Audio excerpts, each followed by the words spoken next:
party. Because you want to prevent a situation whereby that powdery substance will be flushed immediately.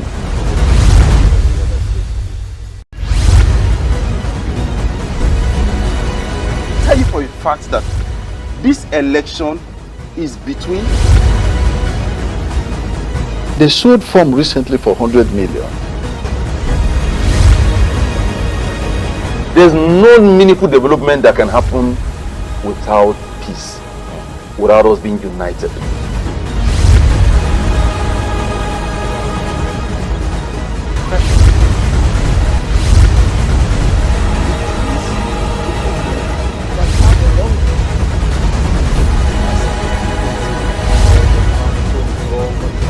Arrest all unregistered vehicles. I think we have shown the depth and breadth of talent in our Conservative Party. Because you want to prevent a situation whereby that powdery substance will be flushed immediately. Connecting your world.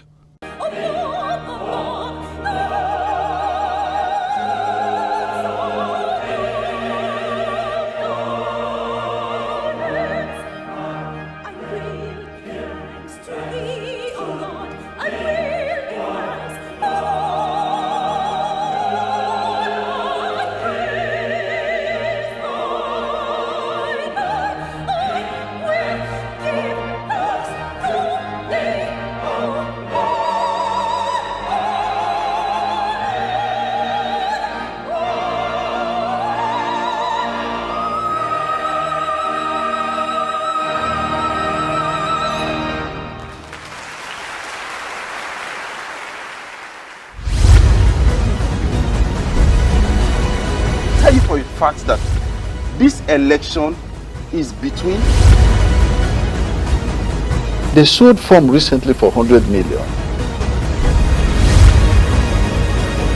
There's no meaningful development that can happen without peace, without us being united.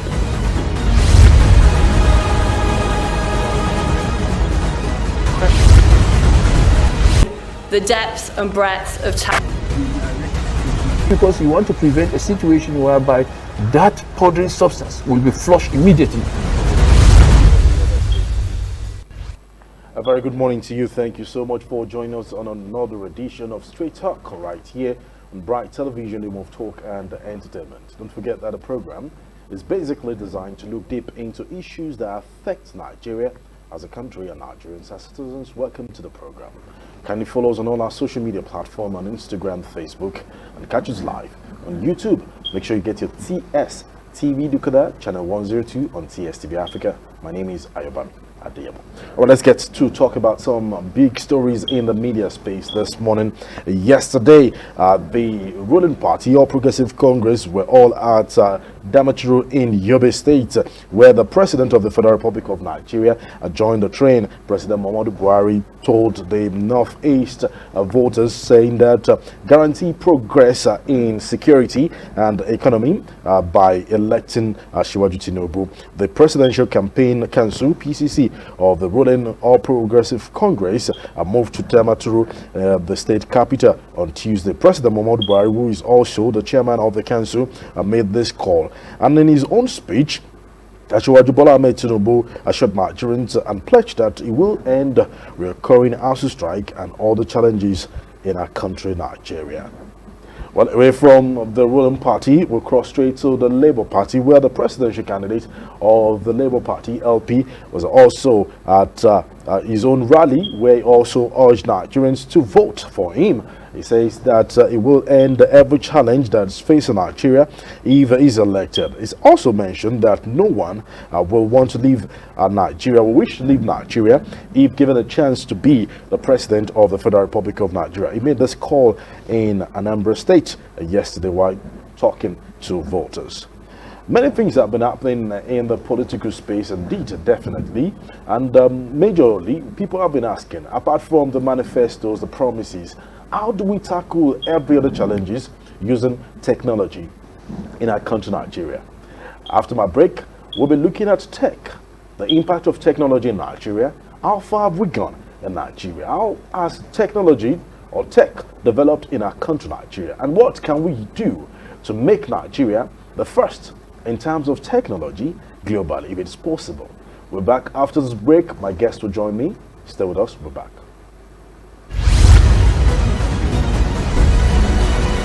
Tell you for a fact that this election is between. They sold form recently for 100 million. There's no meaningful development that can happen without peace, without us being united.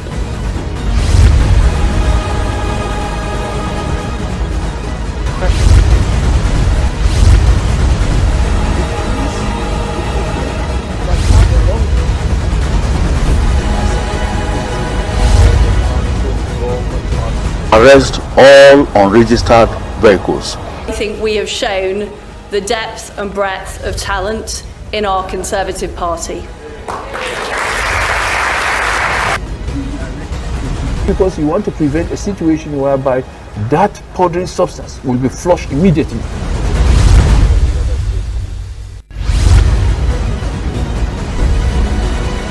Tell you for a fact that this election is between. They sold form recently for 100 million. There's no meaningful development that can happen without peace, without us being united. Because you want to prevent a situation whereby that powdery substance will be flushed immediately.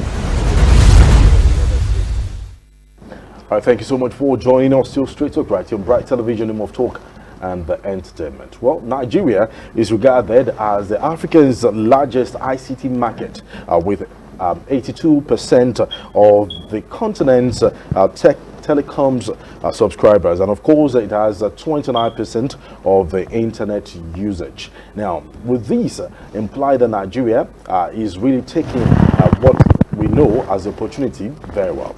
Now, how far has tech been improved in our country, Nigeria, and what are the challenges the technology is facing in Nigeria? The impact of technology on Nigeria's economy, and of course, can Nigeria become the #1 in tech globally? We'll be looking at this and many more on this program today, and to do justice to that is an expert in that direction. Well, he is also a geospatial and environmental and also a climate change expert. I'm talking about Dr. Olaide Monsor Aderoju. Thank you so much for joining us on the program. Thank you for having me. Well, good. I should say Happy New Year. Good to see you. Happy New Year.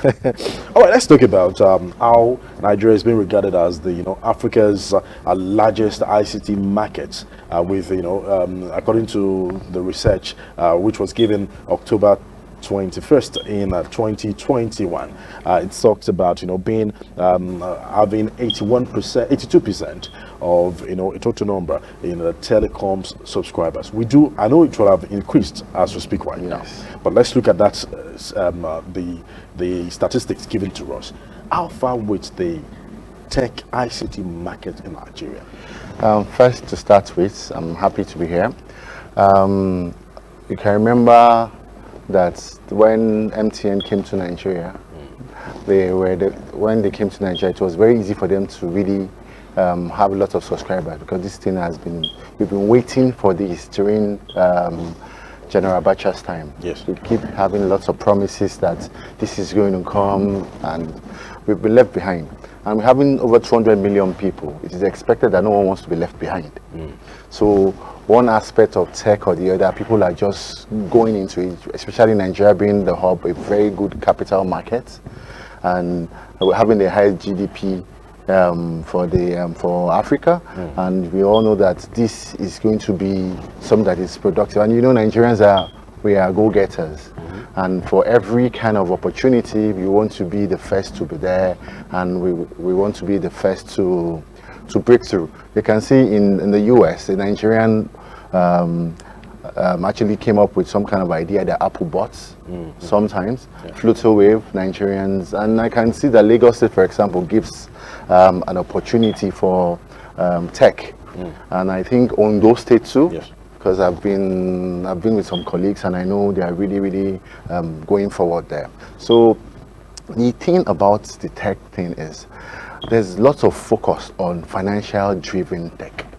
Financial driven tech now. Okay. It's all about OPay, fintech, e-commerce. Exactly. E-commerce, rather. But what of other kinds of technology? That it doesn't have to be direct financial gains, but you can just make money maybe from the third party, and it's going to directly impact. All right, let's break it down a bit.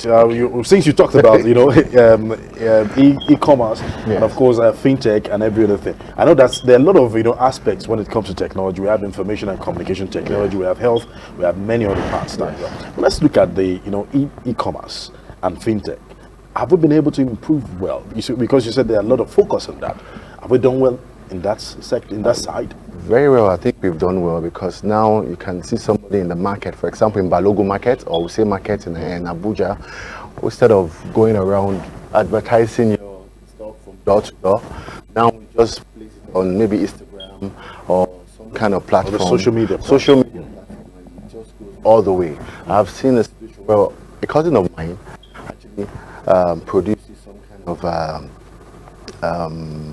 products. Okay. And also another family member also produces some kind of spices, and people actually see it online and they try to order for it, even from Canada, and they just find a way to send it down.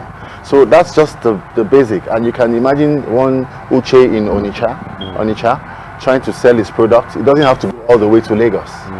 Because of these platforms, it's been made available, Telegram, WhatsApp groups and all. So this is actually something that is very progressive. I'm going to hold you, I'm going to just ask you to hold on a bit there. We'll go for a short break. We're looking at technology in Nigeria, how far we've been able to go in our country. When we return, I have my guests will be talking more on different parts of tech and how can we improve as we also prepare for elections come 2023. Stay with us, we'll be back. Tell you for a fact that this election is between. They sold form recently for 100 million. There's no meaningful development that can happen without peace, without us being united.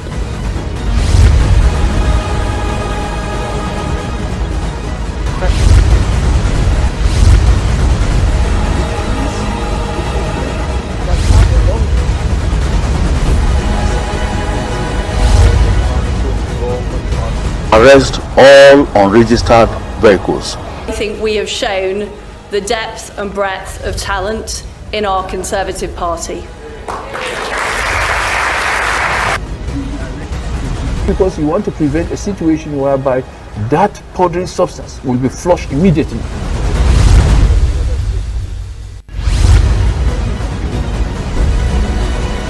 Tell you for a fact that this election is between. They sold form recently for 100 million.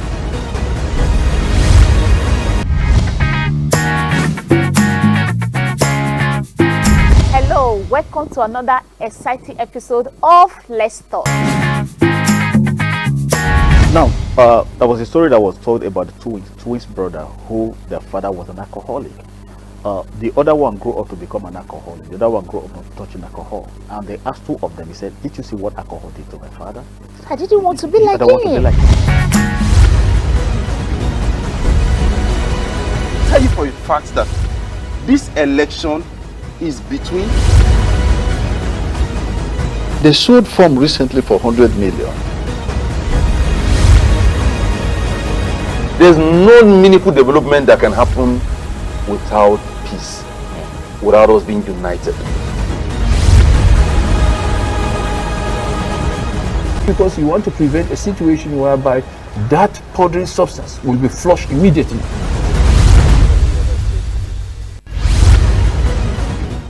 Thank you so much for still sticking around, and of course the program is Staright Talk right here on Bright Television.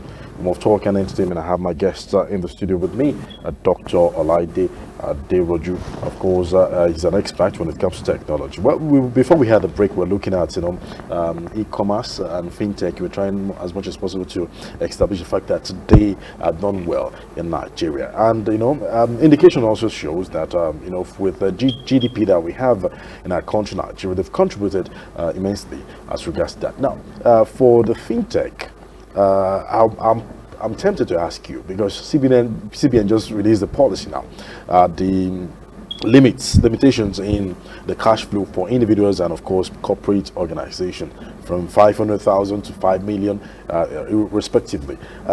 Tech has been able to help get, especially fintech, get money to people from one point to the other. Can we sustain it? Can we improve on it? Well, basically, if you're trying to promote cashless society, which is done everywhere in the world, I think we should start adopting that kind of idea, because it's not all the time you start. Some SMEs are available to that needs the funding, but there should be a platform that should be created for them and actually do all their transactions cashless. I don't think everything should be all about cash. See, another thing is if as we go on and development prospers our country, I can tell you that it is when everybody is well aware that I don't need to carry much cash. My card can do that, or one thing on my phone can do that. In China, WeChat, you just scan. Yeah. Why can't we do that? For SMEs, you want to buy something as small as maybe Coca-Cola or something, scan, go to McDonald's, just scan. So when you have those barcodes to be scanned, it makes a lot of sense, not carrying cash all the time. It's a gradual process. Just, How long do you think it will take us to actually, sensitize and get there? The same time it took us when MTN came, Glo came. All those we had issues, but now everybody is.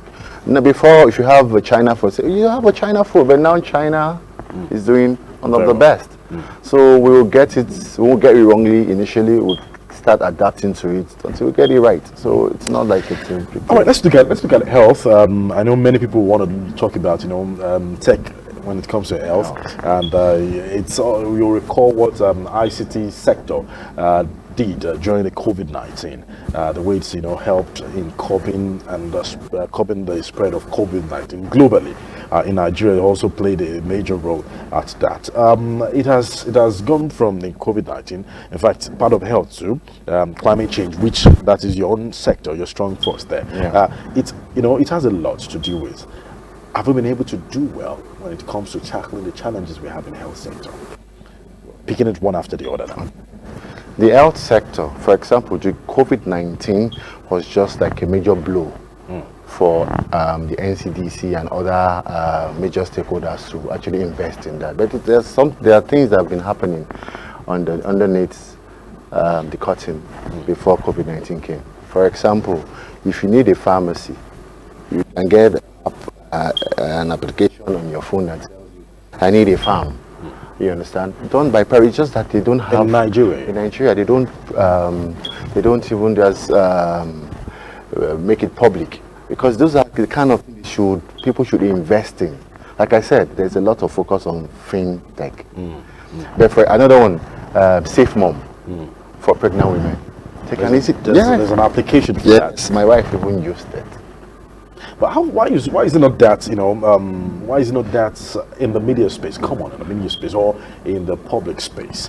Are we still trying to sample or test it, or is it that we're not confident in sending these or allowing people to use it effectively? No, let me digress. During the Ebola issue, yes, when the Italian the guy from Liberia brought the Ebola into Nigeria, I remember Governor Fashola Abatune Fashola and Governor Amechi did a lot. They spent a lot of money. I didn't say other governors also tried, but they were the arrowhead of that. Yes. And you could see on your phone every time. At the point in time, they told us to go and buy Vita Cola. Yes. And in Abuja, one was selling for 1,000 naira. Very expensive. Yeah, they even told people to actually go for salt bathing and all like that. Some people did it. I don't know how it worked. The Ebola vanished. But just imagine that spread of information via IT. If we had no phones, how would we have broken that? So there's even something in Lagos, something that has to do with, is it, they use helicopter to actually get sick people to make things faster, although it's going to be exorbitant. But I know I saw that happen to my cousin. I was in the US. He had, Folabi had issue with his, he had tuberculosis from he came to Nigeria or something like that. So when it was so severe, the next thing they did, they just off chopper to pick him up. An emergency. Emergency. So this, for disaster management, NEMA does that. But in this kind of situation, in the health sector, I think the government should pay more attention to the health sector. Because you can see brain dead, doctors leaving Nigeria. I think if we do, it is only Nigeria I see doctors go on strike. It's not about, I know they've been able to do a lot of things, like not carrying your files around, sending it. Yeah, but there should be something on your phone where you can access the best doctor, which doctor is on, or which pharmacy is there, the name of the doctor. Who am I interested? Is it a female, like for example, religious part of it, or I prefer a female doctor. So is it a female doctor that is on duty? Then I can go. So all these are gaps that we need to work on. Well, indeed, we've been able to establish so many things. But let's now get to the environmental and climate change part of it. Has tech really helped out? Yes. In Nigeria? Yes, I think, for example, there's a project called MIFMAF under the GMS, Global Environment and Monitoring for Security. That is an European program in collaboration, project in collaboration with African Union, and they've been able to come up with something. The last one they did was River Rhine flood mapping, and also coming up with early warnings to do that. So in a situation now, I'm basically from the space sector, just basically. So, and you should understand that the space, even technology we're talking about, is part of space. And it's a major part, exactly. So we have the Earth observation to monitor, look at it and manage, and we have the telecommunication to actually spread the news. In combination of these two, we can actually do a lot of things. For example, talking about climate change, look at the flooding part. We had the United Nations collaborating with some part of the Nigerian Space Agency, the NIME, all the major stakeholders to come together to to tackle a common goal. So the common problem, which the goal is to ensure that we save life and property. Damage assessments and all maps were produced, and all these things can be digitalized and also can be made into applications for future reference. For example, if you live close to a river, right? So you have the green zone, you have the red zones, so you know where, and there's going to be an alert with USSD code sending to you that you do not go to this when the tides are high.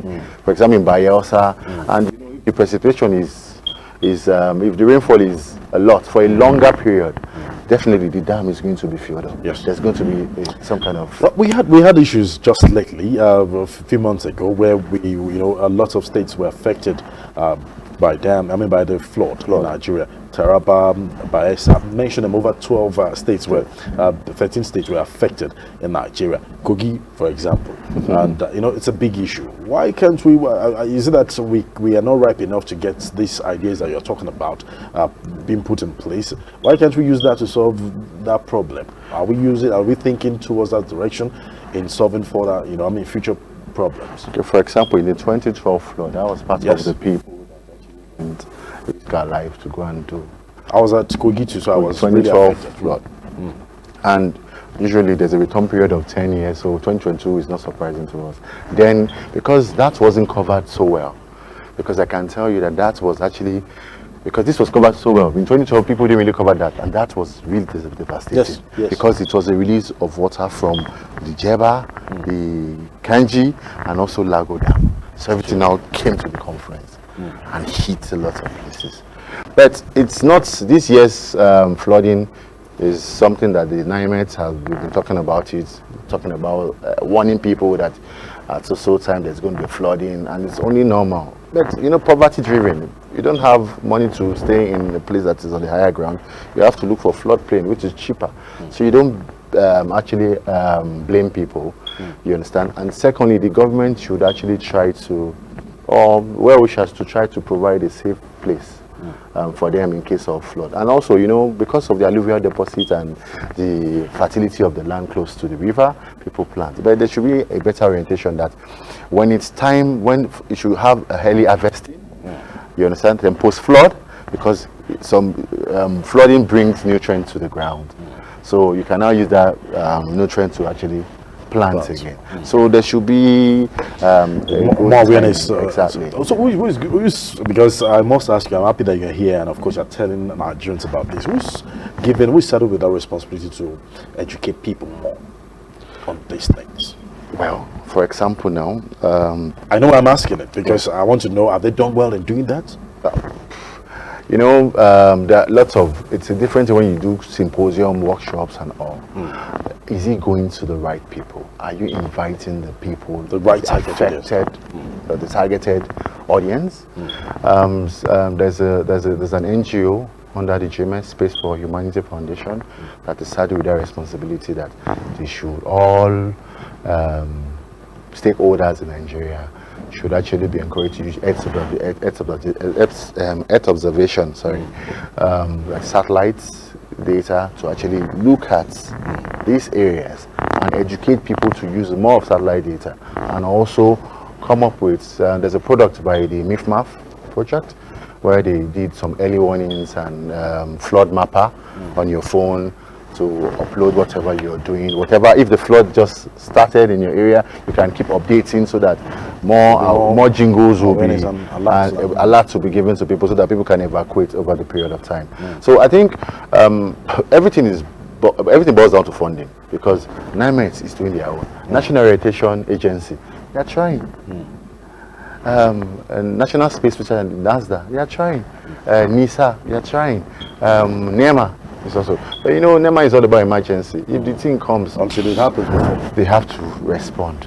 But it is not, I think the National Orientation Agency should actually do more in actually spreading the news. Well, thank you so much for that, because I just wanted to ask, many Nigerians want to ask what exactly who are to hold responsible when it comes to that. What you were the NASRAD, that is National Space Research and Development Agency. When we talk about security, President Muhammadu Buhari has mentioned that tech will also play a major part in securing lives and properties. In fact, NCC has said that over 2.6 million jobs have been created as regards of, we're using tech, also covering security and many other things. When it comes to, space, the space itself, the research you do, the development and everything that you find out there, why is it difficult to use tech to tackle security? Or have you been using it, and how effective has it been? Let me go that way. For NASDA, National Space Research and Development Agency, a lot has been done. But when you're dealing with the military or so many things, there are some things that are classified.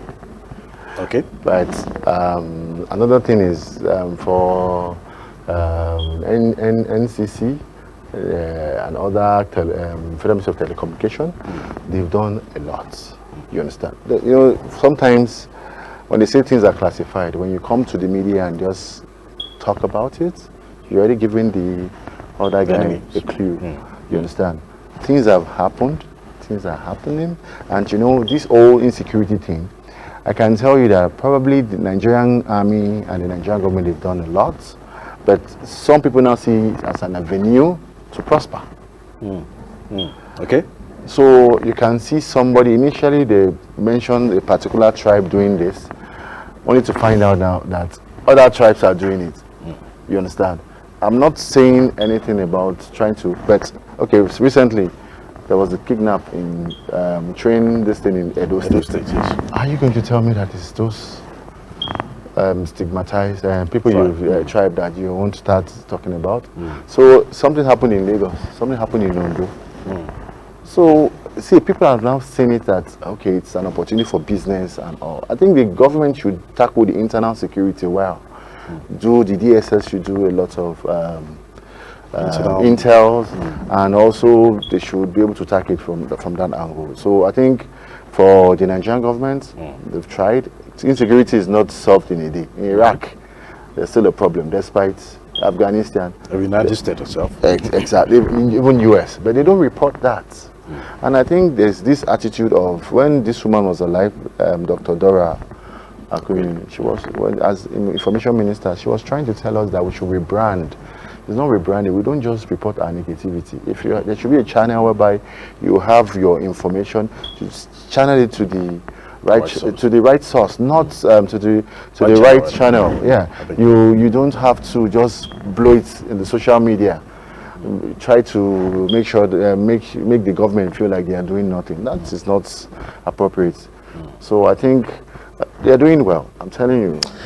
Well, indeed, well, Nigerians will also agree with you, and some Nigerians will also question that. Well, we need to secure lives and properties. That's the obviously assignment of the government. Well, a lot of things, to talk about when it comes to tech. There are different types of tech. We've been able to at least point out few of what we can get this morning. Well, when it comes to we've talked about medical tech, we've talked about some other, space and everything, but energy power tech. Okay. That's one thing that Nigerians are suffering as we speak. Power, energy. Have we been able to do well? For energy, Nigeria is still struggling. For example, we could have nodes of power plants or other things. China, Hong Kong, US, some of these people still use coal to generate electricity. But Nigeria signed a pact with the UNFCCC. So what are we talking about? So in one of the presidential candidates went to a country, Egypt, yeah. To LP, but he's looking at coal power plants.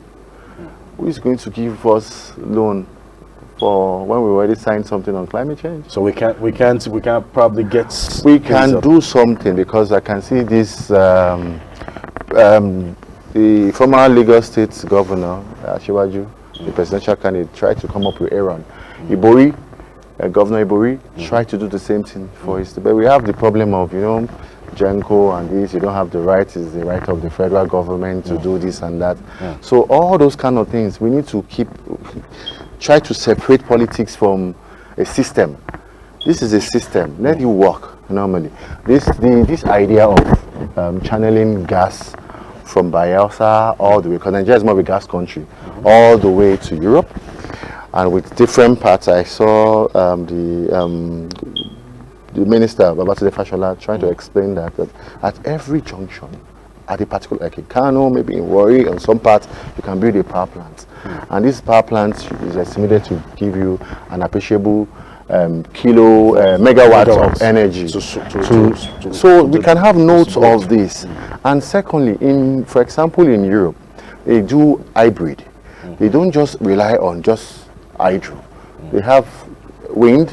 They have the green. They have they even have waste to energy. Yes. Where they use the emission control system to actually remove that, reduce the emissions to 1990 levels, and so that it generates energy. Because we have a lot of waste. 200,000 people 200 million people in Nigeria. More than 200 million people. Average per day is like 0.6 kilogram per day. At a point in time, Nigeria will be filled up with waste. So, same thing with power, with solar. We have solar farms. There's a project in Morocco called the Node project, where they are utilizing the sun from the Sahara to actually generate electricity. There are two types: the photovoltaic and also the mirror type. Yes. That will reflect that to the pool of water to how to generate steam to turn the turbine. So we have solar radiation potential areas in Nigeria. But one, aside the insecurity, sabotage. I think it is good we have, like what rural electrification is doing right now. Look for a community, generate, serve the community first, because they're not doing that. Serve the community first before the remains now goes to the national grid. Distribute it. So anywhere you're doing, like for example in one aluminium company, maybe Akwa Ibom or something, when you generate some kind of energy, serve the community first. Nestle is doing it in Jos, Yes. so they have options. Yes. You understand? So we can actually play with that, and I think in the space agency they have maps of potential areas of different kinds of. We have the hydro. We can't do the tidal because it's expensive. We have the hydro. We have the solar. We have population. You have population and you have activities. If I'm here for 2 hours, I'm going to generate some kind of waste. So waste is continuous. And we're having problems of recycling. Why don't we just look for a way to get that thing done and and we have problem of landfill all over the world. They want to eradicate landfill. So we have everything, but we still lack the will. I think the political will is important, and they should put the right person. You can't put is that the greatest challenge we're facing, the political will? Or what exactly is the greatest challenge we're facing? The political will, and also what is meant for the right thing should be, what's budgeted for the right thing should be done for. We should be allocated to that, and it should be monitored at every stage. I think we have to be honest with ourselves. If we want a sustainable development as they define, meeting the needs of the present generation without compromising that of the future, I think the people in the political stream should allow us to come up with infrastructure. The president has really tried. At least he's been able to do something, second Niger bridge and all. Yeah, another person should come, not to disrupt what he has done, but to continue. States in Nigeria, Gombe State, they have been blessed, irrespective of the party, they've been blessed with governors. I went to that state that, wow, what kind of state is this? It's always a competition. I'm going to be better than you. I'm going to be better than you. Lagos State, because there's continuity. So it's a continuous process. It has to be continued. That's how we can actually meet the need. But if you're trying to take what you can get for your own children, the environment is an envelope. If you have a lot of wealth, and some people are being they are well in poverty. They are well in poverty. Trust me, they will come after you. Well, a lot has been said this morning, and I'm glad you're sharing these thoughts with us on the program today. Well, while you were talking, you talked about the government has done its bit and in giving us what it can. The best might not be the best all, but definitely we've seen a couple of Nigerians that have also shown the capacity. Innovators here and there. People have innovated, they've gotten, they've proven to the world that we have great ideas and greater ideas in Nigeria. Have we really done well by, implementing those innovations that we have in Nigeria? And if we have not, good. How do we spread it abroad? If we have not, what are the challenges and how do we tackle it? Okay. What are the ideas you've seen, that blew your mind and you say, oh, we've done well in this, but we can still do better on that? Okay, for example, if a guy, there's a particular guy that did this way, something power or something that you pay your electricity bill from that. Okay. Yeah. Because of advert, we will not mention the name anyway, but you understand. Yes. So he's a tech guy, so he wanted to do some kind of work for someone. So he needed to pay for electricity, and he was on the queue for a while, and he was so angry. He went back and thought, I can't do this thing. And he made it happen. For example, the concept of Uber, you understand, is then. While I was abroad, I noticed that, okay, fine. I had some Brazilian colleagues in my lab, and I noticed that, okay, fine. If you can know where the Uber car is at a particular time, while we're waiting for door-to-door collection, we can actually know where, before the truck comes, if you have a time schedule, you can actually know when to drop your waste outside and run. And it gives you an idea of, okay, separate it. If you don't separate, if you separate, good. There can be discount, and it's going to be a lot of education on that kind of application. So you're talking about waste now, trying to manage waste with the evacuation, evacuation, okay. and all. It's the same concept with Uber. And also, for example, if you're talking about a smart city, it is tech that makes a smart city. And ability of people to, and the smart city is targeted towards the aging population. For example, you are coming to the bus stop to wait for a cab, and you're in the sun, but you have an application that will tell you that the cab coming from Buse is going to arrive Guayimpa at 10:12. I won't leave my house before then. I'll just go very close to the time, stay on the queue. And now it also boils down to the ability of people to acceptability, and not being able to condemn things. You understand? We should always, even the people trying to come up with different ideas, to look at things that will stand the test of time. Another thing is this: there's this idea we had on reporting app, as in like emergency reporting app. If there's an accident somewhere, and instead of people just taking pictures and videos and sharing it, you could actually look for the stakeholders and send it the nearest hospital and all, and send it down. It should the reaction, the response should be at least maybe 10 to 20 minutes swift. Come back, just like the 911 in the US. So this time around, you're uploading videos, and the hospitals should have like a dashboard or a bigger screen where they can actually see when a lot of traffic is coming. We are looking at integrated, system now, where the road safety, the hospitals, everybody can definitely have a monitor to see what exactly is happening. Exactly. Even situations of rape and all those things can be reported on such app, and they will see it. I think we need to think more in what we should think about our problems and target our problems. We don't have to think outside the box now. We should think outside the compound. Not the box now. Not the box, compound. Really, it's interesting when we look at this and we go to get out of Nigeria to see other countries being a smart state, a smart country, a smart city, and you just want to wonder that, why can't Nigeria be a smart city? Is it that difficult? As we speak right now, if you drive around Abuja, there are CCTVs there. They're working. Thank you for saying that. I was in Lagos last month, and I told my cousin, the thing, it was about to, this kind of yellow lights and about to red, and he said, don't beat the traffic like this. He said, you don't put me in trouble. There's camera everywhere. Before you know, you have the enforcement in front of your house, because they know everybody. In Lagos State, everywhere has camera. And in Abuja, they started it before. We had cameras. The cameras are not there again. The thing about it is, I think sustainability is important. When there's a change of hands in the office, another person wants to bring the idea. There should be a system, like I said, that will sustain. We have to sustain. In the US, no matter if you're the president or not, there's a system. In Lagos State, I can tell you, there is a system. In Kaduna State, Erufai is trying to build a system. I think I'm talking about the APC governors now. I'm trying to look at the states. I think, for example, I worked in Port Harcourt for a year, and I know we had problems with congestion. And now, Governor Wike has built lots of bridges that will solve a lot of problems. I don't care about financial, but he did it.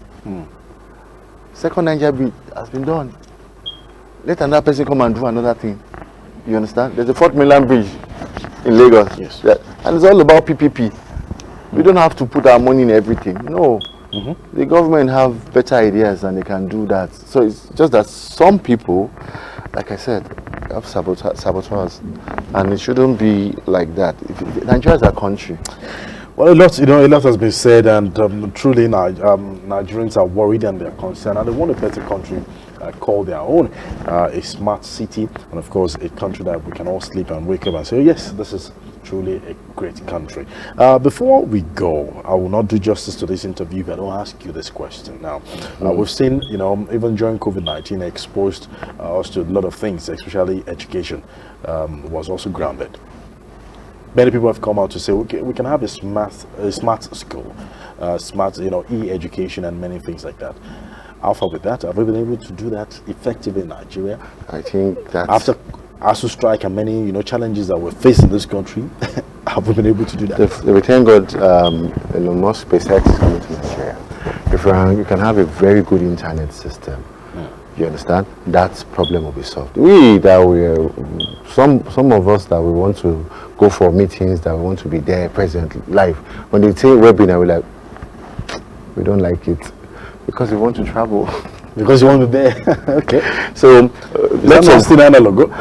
Well, but they tell you can join, but it's cheaper. But it's easier when you have a very good internet. You don't have to disturb yourself.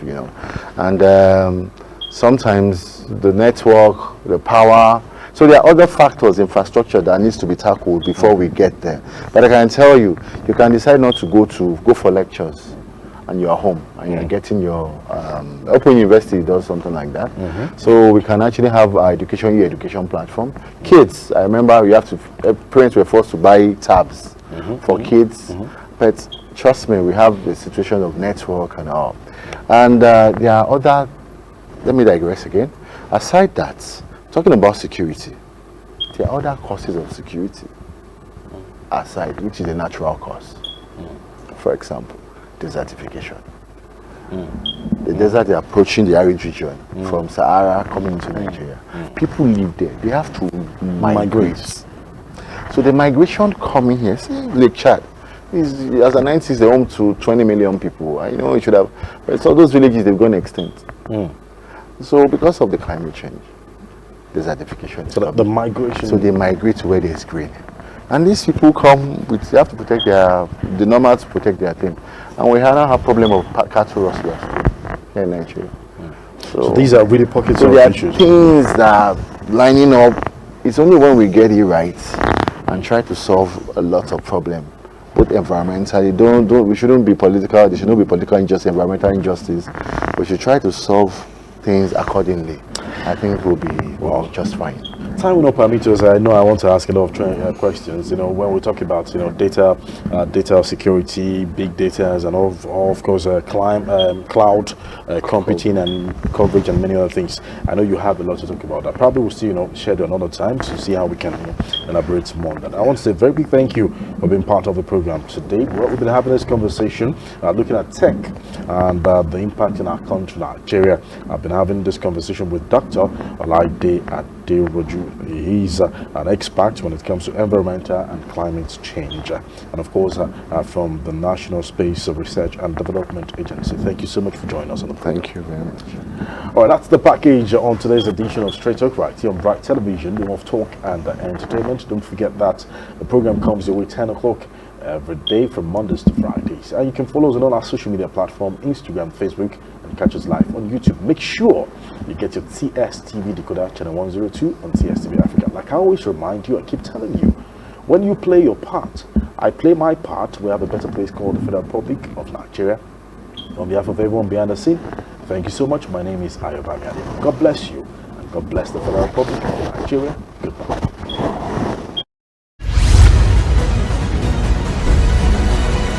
Tell you for a fact that this election is between. They sold farm recently for 100 million. There's no meaningful development that can happen without peace, without us being united.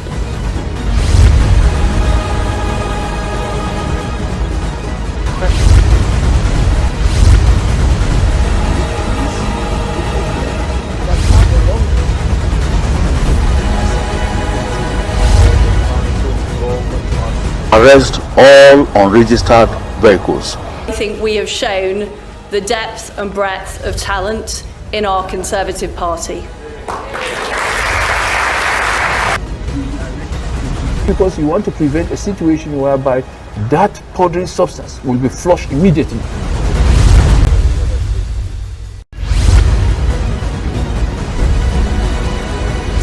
fact that this election is between. They sold farm recently for 100 million. There's no meaningful development that can happen without peace, without us being united.